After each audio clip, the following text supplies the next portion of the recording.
शायर कहते हैं, लगा के आग शहर को बादशाह ने कहा, उठा है आज दिल में तमाशे का शौक। झुका के सर सभी शाह परस बोल उठे, हुजूर शौक सलामत रहे, शहर और भाग। अस्सलाम वालेकुम, मेरा नाम वैसता है। I am a financial risk management professional working in the UAE और आज की इस वीडियो में बात करेंगे पाकिस्तान बजट 2024 पर। हर साल जून में पाकिस्तान का बजट इशू होता है और हर साल देखने में यही आया है कि एक नया तमाशा लगता है और एक नया महंगाई का तूफान आवाम को झेलना पड़ता है। इस बजट में भी कुछ ऐसे ही हुआ। आज की इस वीडियो में हम 4 ब्रॉड चीज़ों में बात करेंगे। सबसे पहले हम बात करेंगे कि जी ये जो बजट इशू है इसका ऑब्जेक्टिव क्या है, इसके पीछे गवर्नमेंट का मकसद क्या है, वो इस बजट से क्या अचीव करना चाह रहे हैं। दूसरी चीज़ हम बात करेंगे कि जी रेवेन्यू और एक्सपेंडिचर है क्या, कहाँ से पैसा आ रहा है और कहाँ पैसा जा रहा है। तीसरी चीज़ जो हम करेंगे वो हम बात करेंगे tax on the salaried class कि जी आप सबने सुना होगा कि सैलरी क्लास पर टैक्सेस बढ़े तो कितने बढ़े हैं, उसका इम्पैक्ट कितना है। और आखिरी जो पॉइंट है उसमें हम बात करेंगे कि जी हम ये सुनते आए हैं कि ये जो बजट है या इससे पहले भी जो बजट है वो आईएमएफ को खुश करने के लिए बनाए जाते हैं और सिर्फ उनकी डिमांड्स को पूरा करने के लिए ये सारे इस्लाहात की जाती हैं और टैक्सेस लगाए जाते हैं। तो इस बात में कितनी सच्चाई है। सो लेट्स डाइव इन, बिस्मिल्लाह।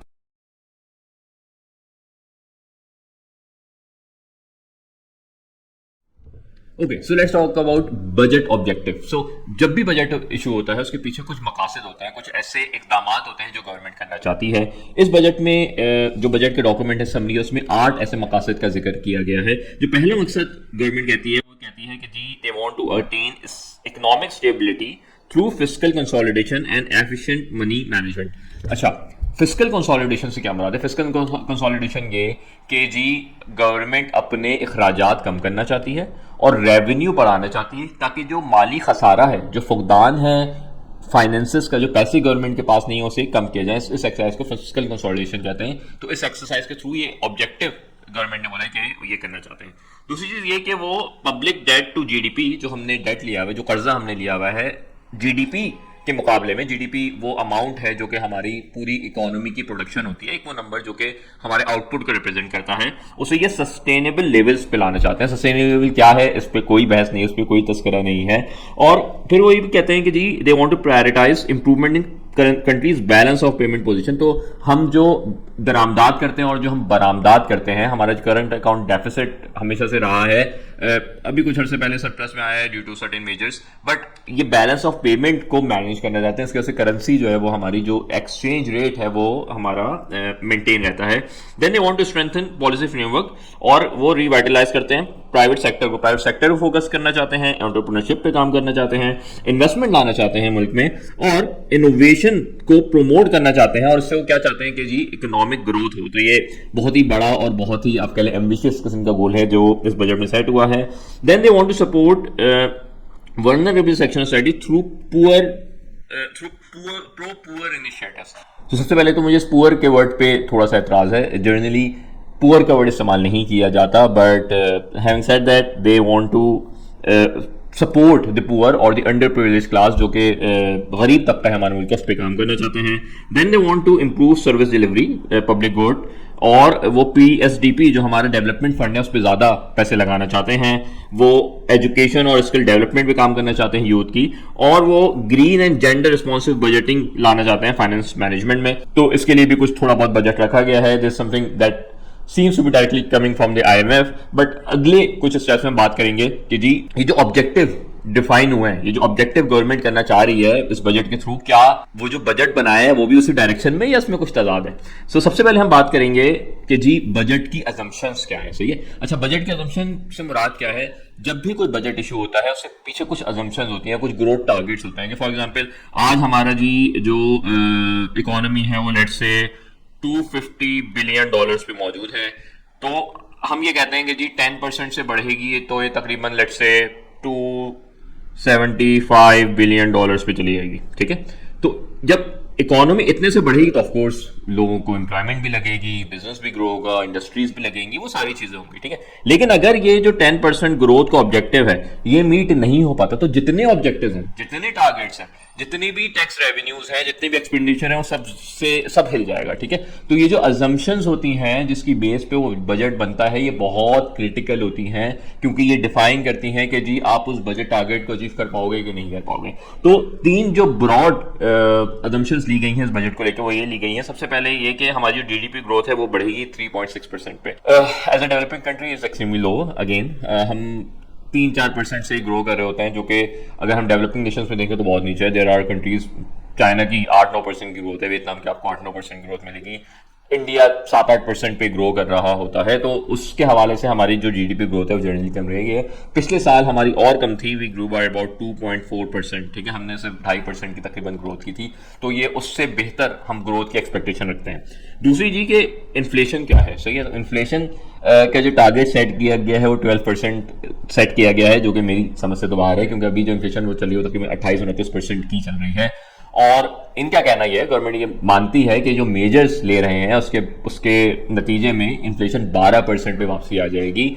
आएगी कि नहीं आएगी ऑफकोर्स एक साल बाद पता चलेगा, but this is ambitious assumption जो कि हमें देखने को मिलती है। और जो तीसरी चीज़ है कि जो हमारी फिस्कल डेफिसिट, जो हमारा खसारा है, वो कम करके 5.9% ऑफ जीडीपी पे लाया जाएगा, जो कि अभी तकरीबन 7.5% है। तो तकरीबन हम कह रहे हैं कि जी 1.5% से हम अपना खसारा जो है वो कम करेंगे। तो ये ब्रॉड अजम्पशन है, इस अजम्पशन पर डिपेंड करेगा। अगर इकोनॉमी 3.5% के अराउंड ग्रो हो पाती है तो हम शायद इस टारगेट को अचीव कर पाएंगे। अगर वो नहीं होती, वो 3% से या 2.5% से ग्रो होती है, तो हमारा जो है वो ऑफकोर्स फॉर एग्जाम्पल हमारा कंपनीज का रेवेन्यू इतना नहीं होगा, तो वो टैक्स इतना नहीं देंगे, टैक्स इतना नहीं देंगे, तो गवर्नमेंट अपने टारगेट्स को अचीव नहीं कर पाएगी। ठीक है, तो ये ब्रॉड अजम्पशन है जो इस बजट को लेके रखी गई हैं। अब हम बात करते हैं कि जी पैसा आ कहाँ से रहा है और पैसा जा कहाँ रहा है। ठीक है, तो हमारे रिसोर्सेज क्या हैं और हमारे एक्सपेंडिचर क्या है। ठीक है, तो अगर हम देखें तो हम पता चलेगा कि जो सबसे मेजर जो हमारा रेवेन्यू है, अगेन वो है टैक्स रेवेन्यू, जो कि आता है एफबीआर से। ठीक है, तो ये तकरीबन 9.4 ट्रिलियन पीकेआर था, पाकिस्तानी रुपए था 2023 के एंड में, और वो अब हमने टारगेट किया है कि जी तकरीबन 13 ट्रिलियन पाकिस्तानी रुपए हम उसे बढ़ा के पहुंचाएंगे, which is a change of about let's say 38%। तो हम उसे 38% से इंक्रीज कर रहे हैं। तो जी देखें, हमारी जो इन्फ्लेशन है वही तकरीबन 20-22%। तो अगर इन्फ्लेशन इतनी ही रहती है तो इन रुपी टर्म्स आपका पैसा वैसे ही जो है वो बढ़ जाएगा। ठीक है, अगर डिवैल्यूएशन होती है तो इसका भी कुछ जो है वो कुछ हद तक इम्पैक्ट जो है वहां पे आपको नजर आएगा। ठीक है, बट फिर भी ये बहुत एम्बिशियस टारगेट है कि 38% से हम उस टैक्स रेवेन्यू को इंक्रीज करना चाहते हैं, और इसका जो शेयर है हमारी ओवरऑल रिसोर्सेज में वो तकरीबन 69% है। तो सबसे ज्यादा जो आप कह लें कि जो रोल है, जो शेयर है हमारे इस पूरे रिसोर्सेज में, वो इस टैक्स रेवेन्यू का। देन हमारे पास नॉन टैक्स रेवेन्यू है। अच्छा, जो टैक्स रेवेन्यू इसमें हमारे डायरेक्ट और इनडायरेक्ट टैक्सेस दोनों आ जाते हैं। इनकम टैक्स आ जाता है, जीएसटी इसमें आ जाता है, तो इस तरह सारे टैक्स आते हैं। नॉन टैक्स रेवेन्यू हमारे वो गेन्स हैं जो हमें दूसरे से, फॉर एग्जांपल हमने मोबाइल पर कोई जो है वो लेवाई लगाई हुई है, हमें पेट्रोलियम लेवी लगी हुई है, इस तरह के टैक्सेस जो है वो नॉन टैक्स रेवेन्यू में आते हैं। नॉन टैक्स रेवेन्यू में भी हम कह रहे हैं कि जी 2.9 ट्रिलियन से हम बढ़ा के इसे जो है वो 4.8 ट्रिलियन पे लेके जाएंगे, विच इज अगेन 26% इंक्रीज। तो ओवरऑल जो हमारा ग्रॉस रेवेन्यू है वो बढ़ के जो है वो 17.8 ट्रिलियन पे जाएगा। ठीक है, और इसका जो ओवरऑल इंक्रीज है वो हम कह रहे हैं कि जी हम 44% से बढ़ाएंगे। इसमें बहुत सारे इनिशिएटिव हैं, जिसमें जी इनकम टैक्स पे इंक्रीज है, बहुत सारे जो है वो टैक्सेस को पहले एग्जेम्पशन दी जाती थी वो अब कम कर दी गई है, मोबाइल पे जो है वो जो नॉन टैक्स रेवेन्यू है वो बढ़ा दिया गया है। सारे बहुत सारे इनिशिएटिव्स हैं जो कि इस टारगेट को अचीव करने के लिए लिए गए हैं। ऑफ कोर्स जिसका इन्फ्लेशन पे भी इम्पैक्ट आएगा, जिसका आम आवाम पे भी इम्पैक्ट आएगा, because at the end of the day पे तो आपने ही करना है। ठीक है, उसमें हम अगर लेस प्रोविंशियल शेयर कर दें, जो हम 18वीं तरमीम के बाद बहुत सारा रेवेन्यू होता है जो हम ट्रांसफर कर देते हैं प्रोविंसेस को, और वो फिर अपना बजट बना के करते हैं, हेल्थ, एजुकेशन, उन सारी चीज़ों में इन्वेस्ट करते हैं। तो हमारा जो रेट रेवेन्यू बचता है वो तकरीबन 10.4 ट्रिलियन का बचता है, जो कि ओवरऑल हमारी परसेंटेज का तकरीबन 55% बचता है। ठीक है, तो ये हमारा है। उसके बाद हमारी बोरोइंग आ जाती है, तो यहाँ तक तो हम कमा रहे हैं। उसके बाद ये कि हमने जो बजट सेट किया वो तकरीबन 18.8 ट्रिलियन का किया है। तो 10.5 ट्रिलियन 10.4 ट्रिलियन हमारे तकरीबन यहाँ से हो रहा है, और 8.5 ट्रिलियन वो पैसे हैं जो हम शॉर्टफॉल में, जो हमारे पास नहीं है और जो हम दूसरी जगहों से जनरेट करेंगे। तो फॉर एग्जांपल हम नॉन बैंकिंग बोरोइंग करेंगे तकरीबन 2.6 ट्रिलियन की, ठीक है। एक्सटर्नल रेसिडेंट हम कह रहे हैं कि जी तकरीबन 666 बिलियन की हमें मिल जाएगी। फिर बैंक बोरोइंग जो है, ट्रेजरी बिल्स हो गए, आपके PIBs हो गए जो स्टेट बैंक या गवर्नमेंट बोरो करती है from the conventional Islamic bank Pakistan से, तो वो दैट्स मैक्सिमम, और ये तकरीबन डबल हो रही है, ठीक है। 2.8 से ये 5.1 पे जा रही है, विच इज सिग्निफिकेंट, ठीक है। इस पे अगर आप इंक्रीज करें तो 80% का इस पे इंक्रीज आ रहा है। तो जितना हमारा शॉर्टफॉल है, हम उसमें से मेजोरिटी जो है वो लोकल बैंक बोरिंग से कर रहे हैं। तो banking sector of course it will boom, interest rate बहुत हाई हैं, they are going to make a lot of money, but इसका एक्सपेंस जो है वो इंटरेस्ट पेमेंट की सूरत में आपने और हमने देना है। देन कुछ प्राइवेटाइजेशन प्रोसीड्स आएंगे जो कि बहुत कम है, और जो टोटल बोरिंग हमारी होगी दैट अबाउट 8.5 ट्रिलियन, ठीक है। तो हमारा टोटल रिसोर्सेज, टोटल आप कह लें जो पैसे हमारे पास हैं जो हम खर्च कर सकते हैं वो 18.8 ट्रिलियन है, जिसमें से तकरीबन 10.4 इज आर रेवेन्यू जो कि हम कमा रहे हैं, और 8.5 ट्रिलियन जो हम इधर उधर से पकड़ सकड़ करके जो है वो अपने अखराजात को पूरे करने की कोशिश करेंगे, ठीक है। तो this is our resources side की जी, इनकम में हमारी ये हमारे पास रेवेन्यू है। नाउ लेट्स टॉक अबाउट के जी एक्सपेंसेस क्या है, खर्चा कहाँ हो रहा है, पैसे जा कर रहे हैं। तो सबसे पहले हम बात करेंगे करंट एक्सपेंडिचर, ठीक है। करंट एक्सपेंडिचर, सो बेसिकली हमारा जो बजट है दो में टूटता है, एक टूटता है करंट एक्सपेंडिचर और दूसरा आता है डेवलपमेंट एक्सपेंडिचर, जो हम PDSP भी कहते हैं। ये जो करंट एक्सपेंडिचर है हमारे करंट खर्चा आ जाता है। करंट खर्चे से मुराद ये है कि जी सबसे पहले जो चीज़ आती है वो आती है कि इंटरेस्ट पेमेंट्स, हमें कितने पैसे आगे देने हैं। दिस इज दी एचएलएस हिल दे, हमारी सबसे बड़ी दुखती रख है, क्योंकि सबसे ज़्यादा जो हमारा खर्चा होता है वो होता है इंटरेस्ट पेमेंट में, ठीक है। तो अगर आप इस इंटरेस्ट पेमेंट को डिवाइड करें 70.7 से, तो ये जो नंबर आएगा तकरीबन 55% होगा, ठीक है। तो ये ऐसे ही है, फॉर एग्जाम्पल कि मैं 100 रुपये कमाता हूँ, ठीक है, और 100 रुपये में जो 55 रुपये हैं वो मैं दे देता हूँ कर्जों में, ठीक है। तो कर्जों में और उनकी एक साथ में, ठीक है। तो मेरे पास बहुत सारा कर्जा चढ़ा, मैंने अपने अखराजात बढ़ाए हैं, मेरे पास रिसोर्सेज नहीं है, ठीक है। तो ये वो इंटरेस्ट पेमेंट्स हैं जो मैं पे करता हूँ डिफरेंट बोरोवर्स को, ठीक है। And this is the main critical problem with our economy, क्योंकि हम कमाते 100 रुपये हैं, 55 रुपये तो हम आगे से जो इंटरेस्ट पेमेंट तो पीछे बचता क्या है, 45 रुपये बचता है, और जब 45 रुपये बचते हैं उसमें खर्चे पूरे नहीं होते, तो हम मजीद बोरिंग करते हैं, जो कि मैंने अभी आपको 8.5 ट्रिलियन पाकिस्तानी रुपये की बताई, ठीक है। And it's a vicious cycle, ये चलता रहता है, कब खत्म होगा भी नेवर नो। बट जो मेजर हमारा करंट एक्सपेंडिचर में खर्चा है दैट इज इंटरेस्ट पेमेंट। उसके बाद हम पेंशन देते हैं तकरीबन 1 ट्रिलियन की, इसमें सिविलियन और डिफेंस जो मिलिट्री पर्सन दोनों की पेंशन शामिल है, मेजॉरिटी मिलिट्री है। देन डिफेंस का जो हमारा बजट है दैट्स अबाउट 2.1 ट्रिलियन, जो कि बनता है तकरीबन 11% ऑफ आवर टोटल एक्सपेंडिचर, ठीक है। और अगर आप ये वाला भी ऊपर वाला भी मिला लें तो तकरीबन 14-15% का हमारा डिफेंस बजट बनता है इन टर्म्स ऑफ परसेंटेज, ठीक है, जो हम खर्चा करते हैं।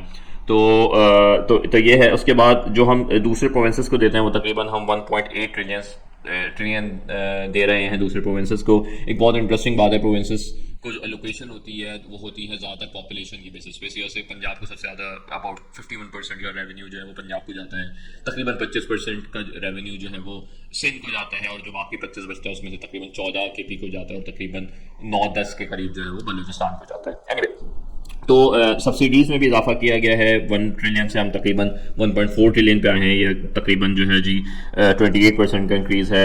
रनिंग ऑफ सिविल गवर्नमेंट जो अखराजात हैं, बिल्डिंग्स की मेंटेनेंस हैं, लोगों की तनख्वाहें हैं, वो सारी यहाँ पे आती हैं। तकरीबन 839 बिलियन का इसमें अमाउंट है। देन डेवलपमेंट नेट लैंडिंग है 1.6 ट्रिलियन के, और फिर हमारा आता है सबसे important which is federal PDSP development है, और इसमें देखा गया है बड़ा सिग्निफिकेंट जंप है, तकरीबन 47% से इंक्रीज कर गया, 950 बिलियन से 1.4 ट्रिलियन पे ले जाया गया। तो जो पीछे गवर्नमेंट ने क्लेम किया था कि जी डेवलपमेंट बजट है, पुअर बजट है, तो उसमें ये नज़र तो आ रहा है, सब्सिडीज भी बड़ी हैं, ये भी बड़े, बट होता ये है कि जब भी आप बजट डेफिसिट पे जाते हो तो जो सबसे पहला फंड स्लैश होता है, सबसे पहले पैसे जो कटते हैं वो PDSP के कटते हैं, ठीक है, या पेंशंस के कटते हैं, PDSP करते हैं, या जी सब्सिडीज के करते हैं, ठीक है। तो 1.4 ट्रिलियन लिखा हुआ था, बट इसमें से एक्चुअली मिलेंगे कितने वी डोंट नो। तो हिस्टोरिकल यही देखा गया है कि जी हमेशा लोकेशन ज़्यादा होती है बट उतने पैसे डेवलपमेंट में लगते नहीं है, ठीक है। डेवलपमेंट से मुराद ऑफ कोर्स रोड बन रहे हैं, इंफ्रास्ट्रक्चर बनाया जा रहा है, ब्रिजेस बनाए जा रहे हैं, जो भी डेवलपमेंट का काम है वो उस फंड से हो रहा होता है। तो हमारा जो टोटल एक्सपेंडिचर है दैट्स अबाउट 18.9 ट्रिलियन, ये वो अखराजात हैं जो हमें इस साल करने हैं। इसमें मेजर ऑफ कोर्स अगेन तकरीबन 45% जो है वो तकरीबन 55% अगर हम नेट पे देखें तो जी दैट्स अबाउट इंटरेस्ट पेमेंट, और बाकी का जो बचता है हम वो दूसरी जगहों पे लेके जाते हैं। So this is our income and expenditure side, ये हमारे खर्चे हैं और ये हमारे अखराजात हैं। अब हम बात करेंगे टैक्स ऑन सैलरी क्लास। तो आपको पता है कि जी सैलरी क्लास पे टैक्स बढ़ाया गया है। अच्छा, होता क्या है, होता यह है कि सैलरी क्लास वो क्लास है जिनका टैक्स जो है वो एट सोर्स कटता है, मतलब पैसे कट के ही आपको मिलते हैं। सही। तो गवर्नमेंट के लिए सबसे आसान जो तरीका है पैसे जमा करने का वो ये है कि जी सैलरी क्लास पे टैक्सेस लगा दिए जाएं, कलेक्शन बहुत आसान है, कोई फाइलिंग नॉन फाइलिंग का चक्कर नहीं है, और एट सोर्स आपके पैसे कट के आ गए। ठीक है। तो सैलरी क्लास वैसे ही पैसे ज़्यादा दे रही होती है, बट जब भी टैक्स ज़्यादा दे रही होती है तो ज़्यादा इम्पैक्ट उसी पे आता है। ठीक है। तो देखते हैं कि क्या इम्पैक्ट आया है। तो ये एक चार्ट है जो कि फर्गसन के टैक्स मेमोरेंडम से लिया गया है। यहाँ पे हम देख सकते हैं अगर आपकी तनख्वाह 6 लाख तक है, मतलब आप महीने के अगर 50,000 कमा रहे हो तो आप पे कोई टैक्स नहीं लगेगा। बट जैसे ही आपकी तनख्वाह 1 लाख पे पहुंचती है, मतलब आप सालाना 1.2 मिलियन कमाते हो, तो आप पे जो इंक्रीज इन टैक्स है दैट अबाउट 15,000। ठीक है। तो तकरीबन आप कह लें इसे 12 से डिवाइड कर लें तो तकरीबन 1000 से थोड़ा सा ऊपर आपने इस पे टैक्स देना है, और ये इफेक्टिव टैक्स रेट इंक्रीज है वो तकरीबन 1.25% है। जैसे जैसे हम इधर जाते हैं और हम देखते हैं कि ये टैक्स इंक्रीज बढ़ रहा है, बढ़ रहा है, बढ़ रहा है, और जब हम इस वाले उस पे आते हैं कि जी जो 6 मिलियन 60 लाख जो लोग कमा रहे हैं, मतलब किसी भी शख्स की तनख्वाह अगर 5 लाख रुपए है तो सबसे ज्यादा जो हिट आया है वो इस पे आया है, वो पे करेंगे 2,70,000 रुपीज पर ईयर।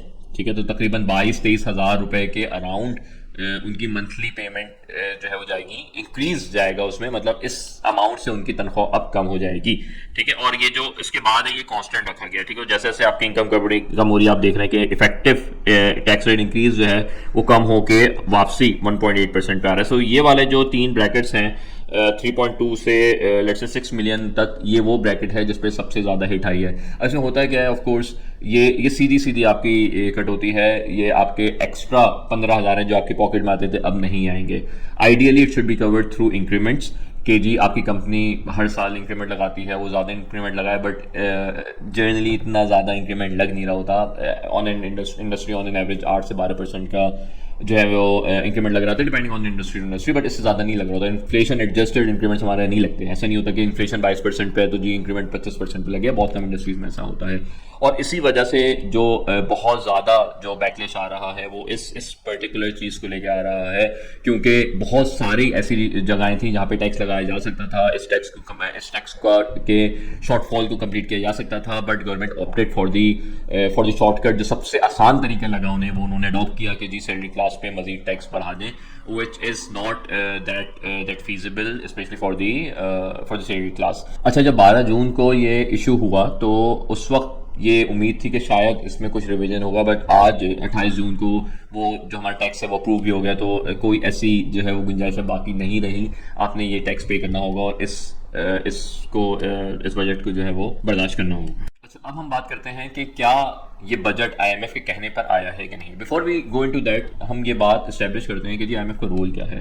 तो आईएमएफ का as a multilateral financial institution ये रोल है कि जिन भी इकोनॉमीज में इश्यूज हों वहाँ पे आए, वो पैसे दे, और उसके साथ साथ वो इस इकोनॉमी को ये भी बताए कि जी वो क्या चेंजेस हैं, वो क्या स्ट्रक्चरल रिफॉर्म्स है जो आपको लाने की ज़रूरत है, जिसके थ्रू आप अपनी इकोनॉमी को बेहतर बना सकें और उस तरक्की के रास्ते पे गामजन कर सकें जिस पे रहते हुए आपको दोबारा आईएमएफ के पास ना जाना पड़े। तो उसके लिए वो कुछ मेजर्स बताते हैं, वो कुछ टारगेट सेट करते हैं जो कि गवर्नमेंट ने अडॉप्ट करने होते हैं। सो यस, ये डायरेक्शन सेट की जाती है आईएमएफ के थ्रू और गवर्नमेंट को फॉलो करना पड़ता है, बट वो जो टारगेट्स हैं वो किस तरीके से मीट किए जाएं उसकी डिक्टेशन एग्जैक्टली शायद आईएमएफ नहीं करती, और गवर्नमेंट का रोल होता है कि उसे किस तरीके से अचीव करती है। फॉर एग्जांपल एक मई 23 की स्टेटमेंट आईएमएफ की विच इज वेरी रिसेंट, उसमें आईएमएफ ये कहता है, उन्होंने प्रोग्राम कंक्लूड किया और उसमें कहते हैं कि जी the authorities reform programmes aims to move Pakistan from economic stabilisation to strong inclusive and resilient growth. ठीक है। उसके बाद क्या कहते हैं, to achieve this objective the authorities plan to continue to strengthen public finance to reduce vulnerabilities by improving domestic revenue mobilization through fairer taxation। ठीक है। तो वो क्या कह रहे हैं, fairer taxation हो, मतलब वो ये नहीं कह रहे हैं कि जो इनकम क्लास, जो सैलरी क्लास ऑलरेडी टैक्स दे रही है, वो मजीद टैक्स दे। वो कह रहे हैं भाई आपने जो ऑब्जेक्टिव है वो क्या है कि जी आपने जो है वो जो सरप्लस है, प्राइमरी सरप्लस ये कि इंटरेस्ट पेमेंट्स को हटा के जो आपका खसारा है वो पॉजिटिव हो, ठीक है। इंटरेस्ट पेमेंट हटा दें, जितने आप पैसे कमा रहे हैं और जितने आप एक्सपेंस कर रहे हैं, इट शुड बी इक्वल, ठीक है। और सेकेंडरी आते हैं जिसमें आपको इंटरेस्ट पेमेंट भी करनी होती है। तो वो कह रहे हैं कि जी आपको प्राइमरी सरप्लस में आना है। किस तरीके से आना है, they are not telling this. अच्छा, वहां पे भी अगर आप बात करें तो वो कहते हैं कि जी आपको स्ट्रेंथन करनी है रेवेन्यू कलेक्शन, ठीक है। किस तरीके से करनी है, एफबीआर कह रहे भी कि वो 900,000 आइडेंटिफाइड नॉन फाइलर्स को टैक्स नेट में ला रहा है। अच्छा, अब अगेन बात वही है कि जो नॉन फाइलर्स हैं कौन से हैं, क्या ये सैलरीड क्लास है? अगर तो सैलरीड क्लास है तो वो सिर्फ फाइल नहीं कर रहे, टैक्स तो वो पे कर रहे हैं। फायदा असल में जब होगा तो आप उन लोगों को फाइलर बनाएं जो कि टैक्स पे ही नहीं कर रहे हैं, जो कि एक अनडॉक्यूमेंटेड इकोनॉमी है, जो कि रिटेलर्स हैं, जो कि सैलरीज नहीं उठा रहे, जो कि बिजनेसमैन है, जिनका ताल्लुक एग्रीकल्चर से है, ठीक है। इन लोगों को अगर आप फाइलर्स बनाएंगे तो आपको एक्चुअली टैक्स कलेक्शन आएगी। सैलरी क्लास को फाइलर और नॉन फाइलर पे आपको इतना फर्क नहीं पड़ता क्योंकि टैक्स तो ऑलरेडी दे रहे हैं, it's just a matter of documentation, ठीक है। तो यहाँ पे एफबीआर के कहने के जी उन्होंने 900,000 लोग आइडेंटिफाई किए हैं जिन्हें वो फाइलर बनाएंगे, but again it's not clear कि जी वो टैक्स पे कर रहे हैं कि नहीं कर रहे हैं, ठीक है। अच्छा, फिर ये कहते हैं कि जी स्मगलिंग, एंटी स्मगलिंग लॉज लेके आएंगे और जी उन सारी चीजों के थ्रू उसे वो कवर करने की कोशिश करेंगे। अगेन इनकम क्लास का कोई तस्करा नहीं है। फिर एक और स्टेटमेंट में आगे आके इसी डॉक्यूमेंट में this is IMF report publish in January 2024, ये मैं उसको आपको समय बता रहा हूँ, ठीक है। तो वहां पे आके एक जगह लिखते हैं कि और किस तरीके से रेवेन्यू जनरेट होगा, वो होगा door to door campaign in 4 provincial capitals to register non filing retailers.